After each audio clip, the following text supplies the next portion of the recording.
Get your stinking paws off me, you damn dirty ape. Those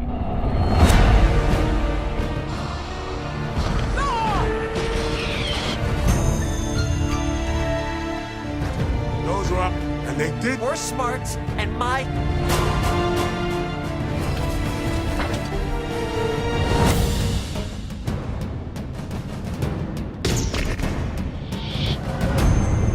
He told me enough. No, I.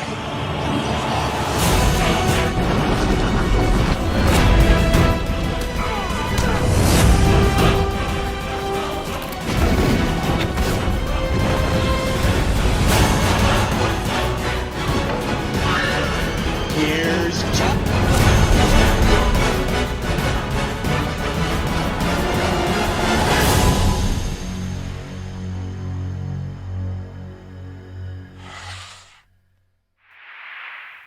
Hey everyone, it's Don G. Corleone here, and I'm here with a brand new epic movie review. And this epic movie review is going to be for a sci-fi film from 1968.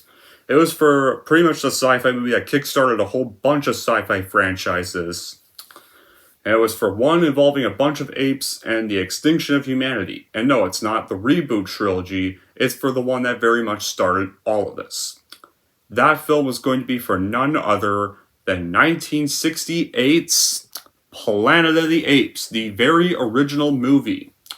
So, what's the plot? Well, a bunch of astronauts named Taylor and two other astronauts come out of their deep hibernation to find their ship got crashed. They escape with little more than clothes, and they find that they literally landed on a planet where men are literally lingual and uncivilized, while apes, on the other hand, have learned speech and technology. So Taylor gets captured and taken to the city of apes after damaging his throat, so that he's pretty much silent and cannot really communicate with the apes. Yeah, so how was this made? Well, it was around 1963 when producer Arthur Jacobs had bought the rights to the novel of the same name before its publication.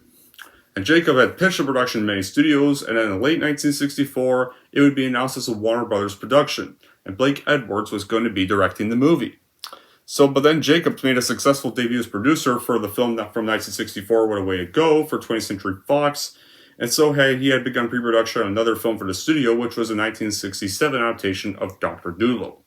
Then he managed to convince the Vox president, named Richard D. Zanuck at the time, to greenlight a Planet of the Apes film adaptation. And one script had came close to being made as written in the Twilight Zone creator Rod Serling, but it got rejected for a lot of reasons. For one, the cost, because the technology advancing society in this script would have involved a lot of expensive sets, props, and special effects. And of course, a blacklisted writer, Michael Wilson, got bought in to rewrite Serling's script, from director Franklin J. Schaffer, and the Ape Society was made more primitive as a way of reducing costs. And Serling's stylized twist ending was retained, and it became one of the most famous movie endings of all time, as we all know. The exact location, when it came to making the whole ending of that last shot, the state of decay of the Statue of Liberty got changed over by several storyboards. Like one version depicted the statue buried up to its nose in the middle of the jungle, and another depicted the statue in pieces. When it became to filming the movie, they began to film the movie on May 1967 and wrapped on August 10th, 1967. Most of the early scenes of the desert terrain got shot in northern Arizona, near places like the Grand Canyon, the Colorado River, Lake Powell, Glen Canyon, and lots of other locations. And most scenes of the Ape Village and stuff were filmed on Fox Ranch. Then in Malibu Creek State Park, the northwest of Los Angeles, for the backlot of 20th Century Fox, and the beach scenes at the very end of the film, they got filmed on a stretch of California Silk Coast between Malibu and Oxnard, and cliffs that towered on 30 feet above the shore.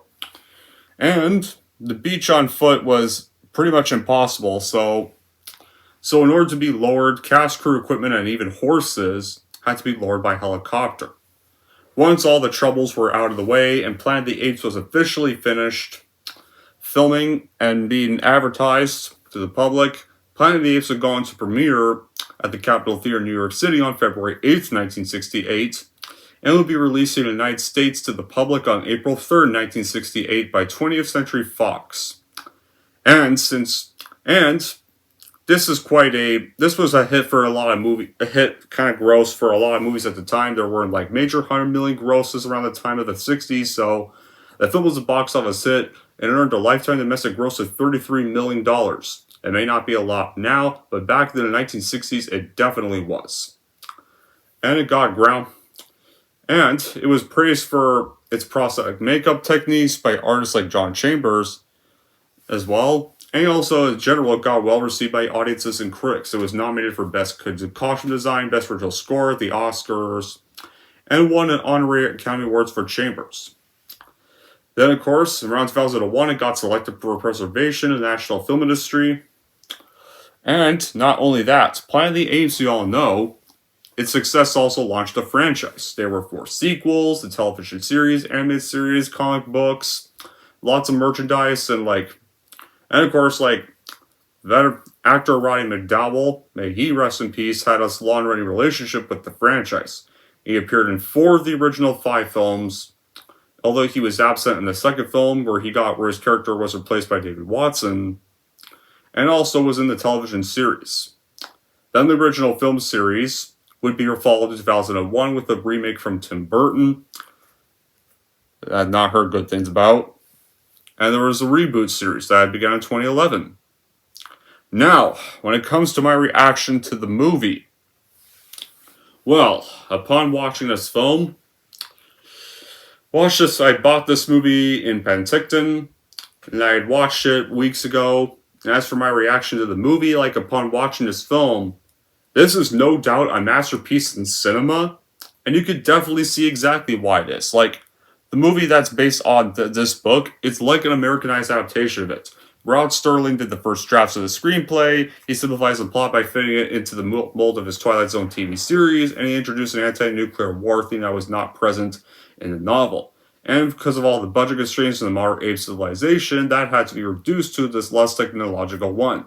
And it was more reminiscent of ancient Greece at the time. In fact, after Michael Wilson, who had adapted Bridge Over the River Kwai to the screen, he was bought into the final script drafts would emerge as this political allegory more akin to an Aesop fable than a lot of satire. And with our and when it comes to the acting performances of the film, you got Roddy McDowell and Tim Hunter as 2 of the apes, Cornelius and Zira, and you got also Maurice Evans as Dr. Zeiss. They easily have the best performances in the film. They bring the then innovative makeup design of John Chambers to life under that intelligent styles direction of Franklin Schaffner. And also excellent is easily Arthur P. Jacobs' production for Fox and the veteran cinematographer Leon Shamroy's Panavision lensing. And it makes great use of remote areas of southern Utah and Lake Paldus. It definitely it kind of makes it look like an alien world. And you got Jerry Goldsmith's musical score, which had become a landmark in score industry. And it definitely would not be emphasized more for contributing to the weird atmosphere and mood of the film. Yeah, it's one of those rare times where a movie score can actually really fit and really work for all the tone of the film. And when it comes to Heston, he tries to make sense of this upside down world he's now stranded in, and in the process, Peerball raises issues of balance of power, racism, government, evolution, the apes can be seen with cameras and guns, and the sight of this paper airplane really shocks them as well. So that's all very well written. And Schaffner's ability, to focus on the human element of the face of often spectacle is definitely one of the best assets. He uses these dizzying camera effects, very enthusiastic zooming and handheld cameras, and ground level during chases. And right there, with the Planet of the Apes, it's very magnificent. Yeah, all those things right there make Planet of the Apes this magnificent visual experience from when you see the lake at the beginning of the film, the threatening seashore at the end, all the landscapes of Utah and Arizona national parks turn into primeval ruins. They make this appropriate setting for the first appearance of the talking apes. They round up humans like they're animals. The apes themselves even remain this great achievement of makeup and performance. Their design is perfect. And it's exactly why John Chambers totally deserved an Academy Award for this art. Right there. Really did good with all the ape effects and the costumes and about how the movie, even from how the movie starts, you know exactly the movie you're watching. We start off with this, since it's about these astronauts stranded on this planet. It literally opens with this image of the ship in outer space. Then you got George Taylor, who's played by Charles Heston, is the one at the controls. He makes this log entry about the journey, and then 6 months, he's apparently out, literally 6 months out from Earth, and because they took off in 1972, they apparently traveled 700 years in the future due to their faster than light speed through a wormhole. So after that, Taylor gets injection. He goes into this chamber to wait out the rest of the voyage with 3 other astronauts. And while the astronauts are sleeping, the ship is continuing on, then encounters the planet and it crashes right in a lake. Then the ship awakens the crew, and the crew immediately realize their situation. And there's actually a 4th astronaut with them, who's this young woman, but unfortunately the young woman died in stasis, so she's out for the entire journey. It's just the 3 of them left. Then one of the bulkheads collapses, and the ship literally begins to sink. So the remaining crewsmen, they scramble to escape, and when they try to send a message to Earth, it goes unsuccessful, unfortunately. Then Taylor leaves the ship, and he sees the ship's clock showing the year as 3,978. And apparently they were in space for over 2,000 years. And by literally traveling through a hyperspace wormhole, they apparently aged only about 20 months. And they have long beards to prove it. So, the 3 astronauts, we got Taylor, the other ones, their names are Landon and Dodge. They find this raft, they take it, and they try to go paddling to shore. And Taylor literally states that there's apparently 320 light years from Earth on this planet orbiting a star in the Orion system. Then of course, Landon calls out on the whole information. Landon calls out on the information and thinks that Taylor didn't have even enough time to read the tapes before their ship sank. And then they're in further shock once they come ashore that apparently that they have food, water for the 3 days. They also have a handgun with them. Then Taylor tells them about the clock incident. Then Landon stops to plant this American flag before they move off on their journey. They pretty much start off in the Rocky Deserts, and while they're going through the desert, these unseen figures are moving, and they're watching their progress. Then, of course, the country then changes, and then vegetation is literally seen stray, and they pass this outcrop, and there's wooden crosses planted to the ground, resembling this borderline fence, and that leaves them with evidence that there could be something intelligent on the same planet with them. This is pretty much a film that it takes its time to tackle such weighty issues as evolution, human rights, animal rights, racism, ambiguity, strong arms, and many other things. The plot, it does sound cheesy. It is definitely a cheesy plot, but it really is not if you think about it. It has great questions about the society we live in. And it also never even feels silly at any other point in the film. It actually feels like an actually taken seriously film. This film gets groundbreaking recognition because of all its prosthetic makeup techniques by John Chambers. The direction is definitely very catchy by Franklin Schaffner.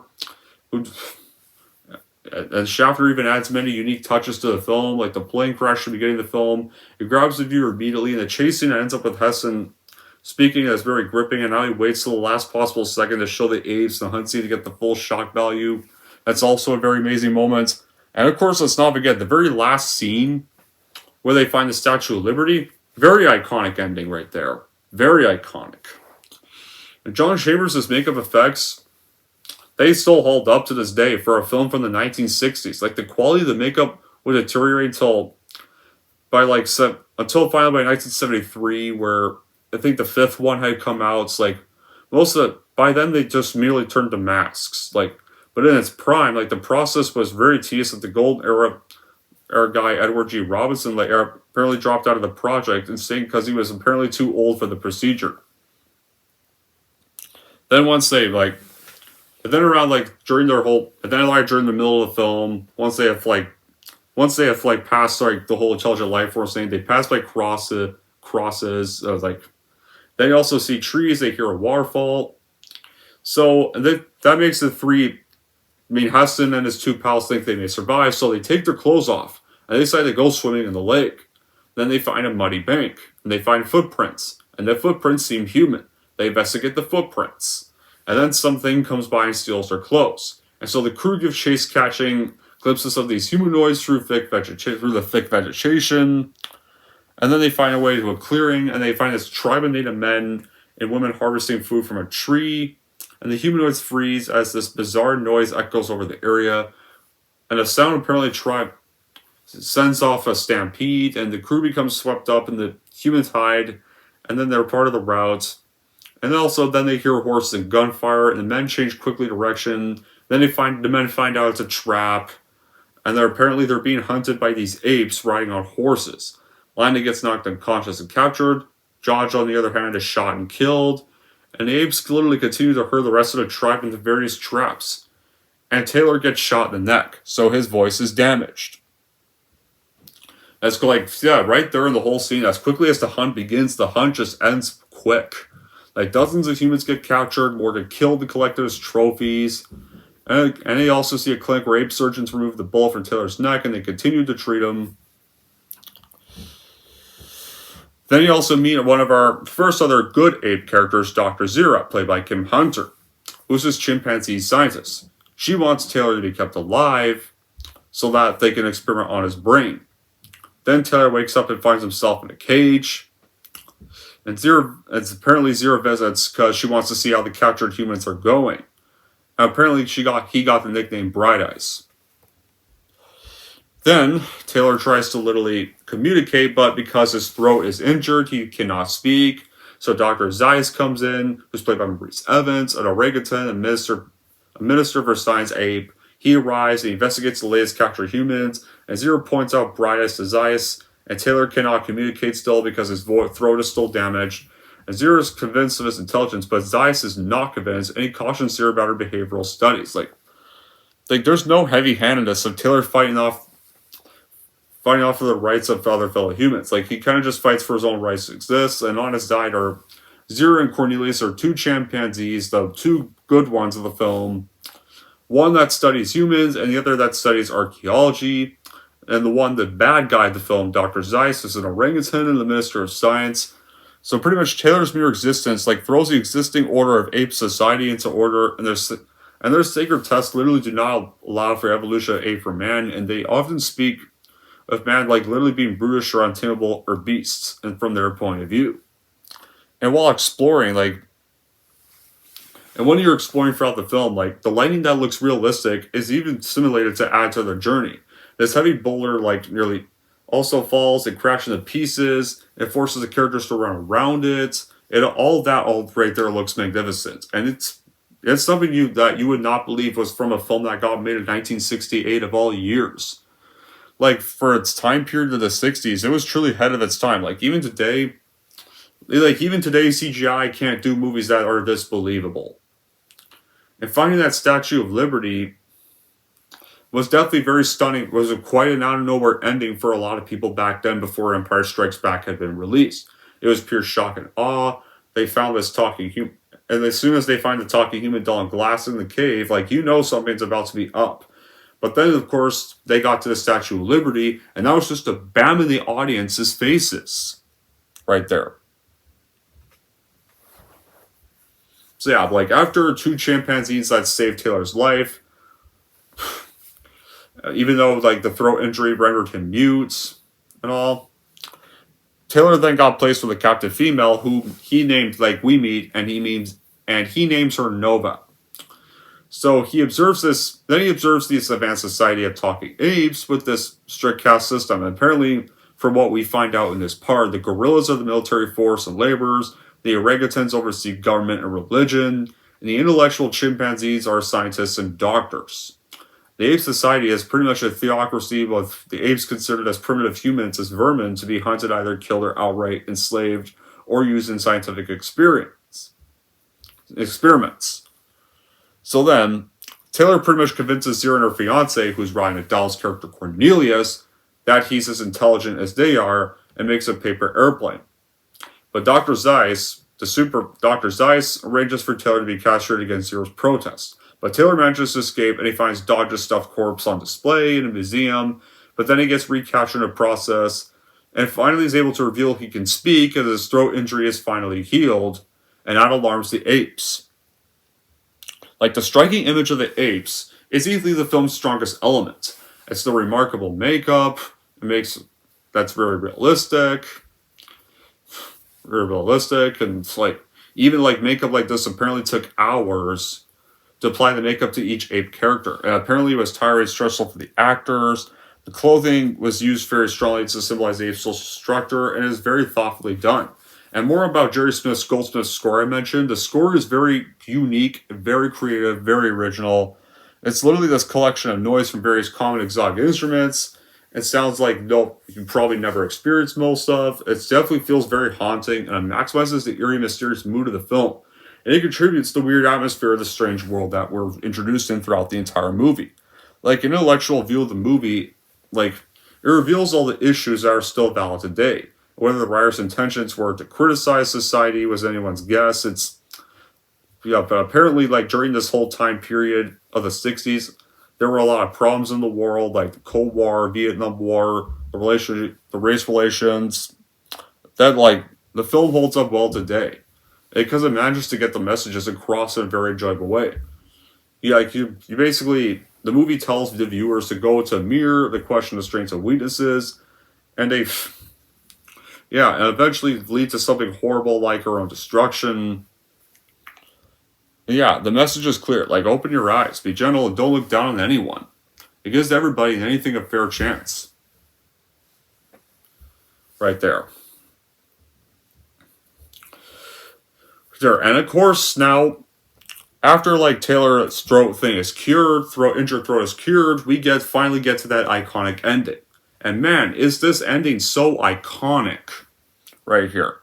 Because in this ending, right here, our bad guy Zeiss argues that nothing Taylor's done apparently proves the right is wrong, and Zeiss then literally admits that he knew an intelligent human like our protagonist Taylor would show up sooner or later. Then Taylor asks Zeiss why he hates humans so much, and Zeiss thinks that all humans should be killed to a point of total extinction. No. That he believes that, and why he thinks that all humans should be killed. Zeiss then replies to Taylor's question. He doesn't really hate humans. He fears humans. Not because of what humans are, but for what they once were. Apparently, Zeiss claims that man's high intelligence was literally mixed with this need for war to destroy. And Zeiss then explains that Forbidden Zone was once his paradise, but it got destroyed by a lot of men years before they had conquered Earth. Then, Lucius gets released and arrives with the horse and supplies, and Taylor continues to argue with Zeiss that he's going deeper to the Forbidden Zone to try and understand what happened, and to find out how or what he brought the British culture to an end. But then Zeiss, of course, allows it, and he warns Taylor that he's not going to like what he finds. Then Taylor says his goodbyes to Cornelius and Zira, and he rides on his horse along the shore with Nova. Then after Taylor rides off, though, the guerrilla soldiers then appear, and they release Zeiss. He tells them not to chase after Taylor.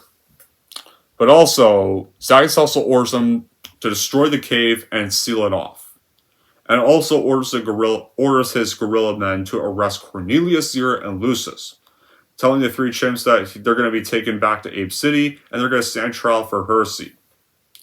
And Zeiss even states that he and the ruling ministry are going to continue to cover up the origins of humanity, so they will never be uncovered.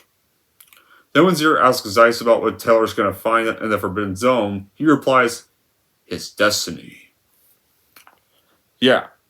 So, after Taylor and Nova are riding a distance, Taylor then stops, he catches sight of something sticking out of the sand on the beach. Then, grief starts to hit his face, he dismounts, and he falls to his knees in the sand of the surf, and he screams like, "You blew it up!" Right there. It's a very iconic shot. The Statue of Liberty in the sand, Taylor all grief, realizing exactly what happened with humanity. And we see the Statue of Liberty, the shot in a current state. And now, like, right there, we find out apparently he was on Earth the whole time. He had just apparently crash landed on Earth's extinction. And Zeiss was right. Humanity indeed destroyed itself, and apes became the dominant species. right there. As he's realizing, he's like screaming, "Maniacs, you finally blew it all up!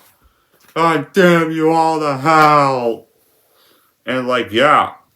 Now that right there, guys, is one of the most iconic downruns in cinema. Like, if this was a standalone movie, it would have been a huge mind blower. But we all know it's not a standalone movie because a bunch of sequels got made.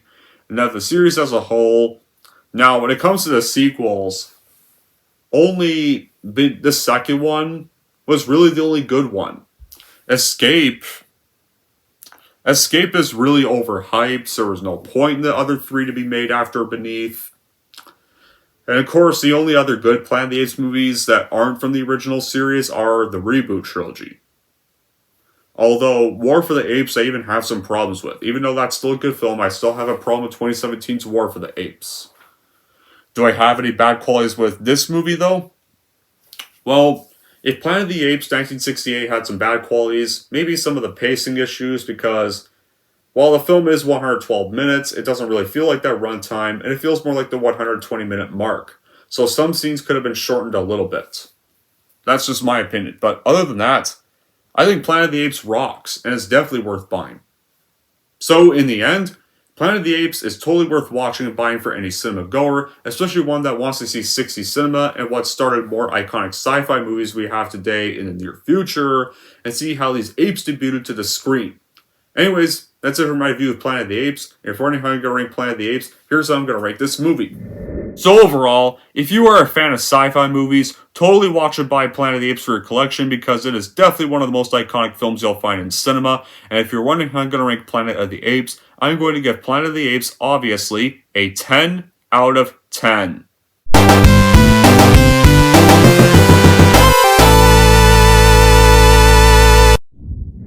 There we go, guys. That wraps up my review for Planet of the Apes. So what's going to be the next review? Well, our next review is going to be, we're going to be going back to Martin Scorsese. And this one is his most iconic. It was from 1990, and it stars late actor Ray Liotta, and it's some of my friends' favorite film from Scorsese, including mine.